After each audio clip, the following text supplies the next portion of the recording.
Tito Jojo, kamusta po yung nanay ko? Andiyan na po ba si Tita Noreen? Ano po nangyari? Andiyan na siguro yun. Habang naghihintay ka, ganda ka na ng hapunan.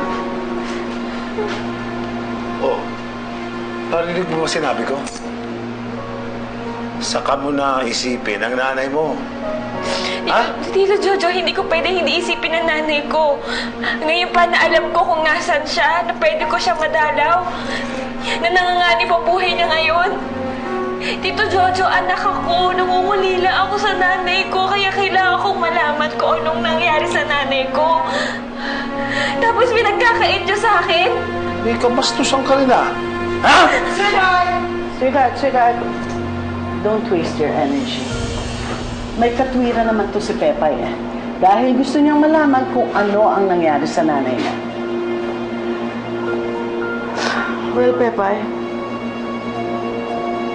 nahuli na ang nanay mo.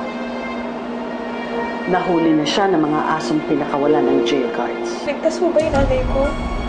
Ligtas? Pepay, yung pinakawalang mga aso ay rabid dogs. Mga mababangis na aso.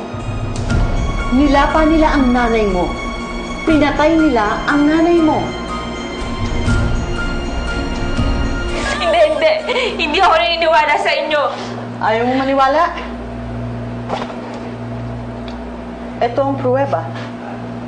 Mga litrato ng mga presong nilapa ng mga aso. Tingnan mo. Tingnan mo ang litrato ng nanay mo. Ayaw mo.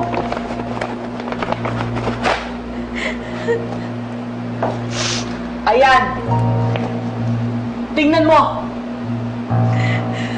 Tingnan mo mabuti. Huwag kang magbulag-bulagan. Tingnan mo. Tingnan mo.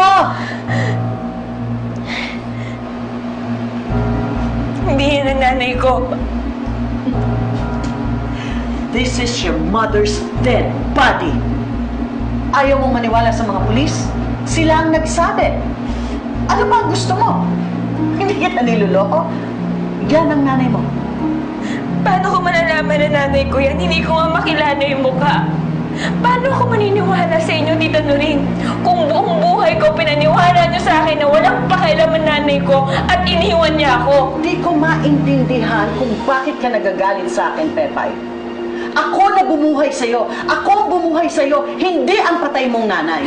Dahil sa inyo, hindi kami magkasama ngayon ng nanay ko. Alam niyo kung gaano ko kagusto na makasama ang nanay ko.